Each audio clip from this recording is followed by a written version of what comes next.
तो आज हम पढ़ेंगे गुणनखंड। क्वेश्चन है 12x² - 7x + 1।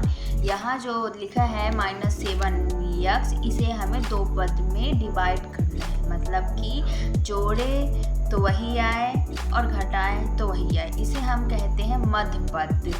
ठीक है, 7x को हम क्या कहते हैं? मध्य पद। मध्य पद क्या होता है? जो दोनों के बीच में होता है। इसे हम इस मध्य पद कैसे करा जाता है? चाहे हम जोड़े चाहे हम घटाएं, वो आना चाहिए उसी का मान। ठीक है, हम प्लस भी कर सकते हैं और माइनस भी कर सकते हैं।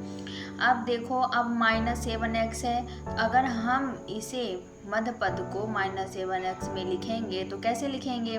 7x लिखा है, उसको हम दो पार्ट में कैसे 3x + 4x ऐसे लिखेंगे तो क्या हो जाएगा? 7x। क्या ये सही है? क्योंकि वहाँ -7x है। तो देखिए दूसरा 7x को फिर हमने दो पार्ट में डिवाइड किया, -3x - 4x, क्योंकि माइनस माइनस प्लस होता है तो 7 हो गया, और बड़ी चिन्ह में यानी बड़ी संख्या में हमारा चिन्ह लगा है, माइनस लगा है, तो यहाँ -7x हो जाएगा।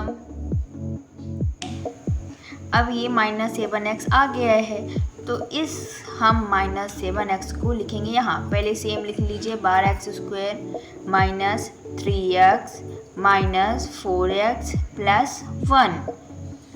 अब हमने लिख दिया। अब इसे सॉल्व करना। अब देखना है कि ये दोनों में कॉमन क्या है। 12x² और 3x में कॉमन क्या है?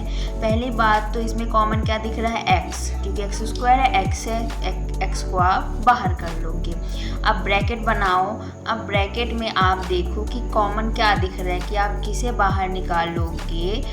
तो आपको ऐसी संख्या निकालनी है जिसे आप अगर भाग करोगे तो वो दोनों में ना कॉमन आना चाहिए। ठीक है, तो यहाँ पास मैंने 3 लिख दिया ब्रैकेट के अंदर। जो रॉन्ग है, आप देखिए 12x, जब आप 2 का टेबल पढ़ोगे तो 2 के टेबल में 12 आता है, लेकिन 3 आता है क्या? नहीं। तो आप 3 के टेबल पढ़ोगे तो 3 के टेबल में 4 भी आता है, तो आप 3 कॉमन करोगे तो 3 चौको 12 इधर आ गया, 4x कॉमन हो गया, और 3x करोगे तो 1 इसमें आ जाएगा, तो बीच में माइनस है तो -1।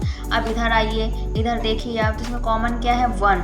और माइनस मैंने क्यों लिया? क्योंकि प्लस माइनस माइनस होता है, तो -1 हमारा आ जाएगा। अब ब्रैकेट में करिए, -1 का इंटू करिए, तो 1 4 × 4, x तो x, माइनस माइनस प्लस हो गया तो नो चिन्ह, और 1 यहाँ आ गया, minus minus plus, sorry minus plus minus, तो ये माइनस आ गया। अब हमें लिख देना है 3x - 1, 4x - 1, और ये हमारे गुणनखंड का आंसर आ गया है।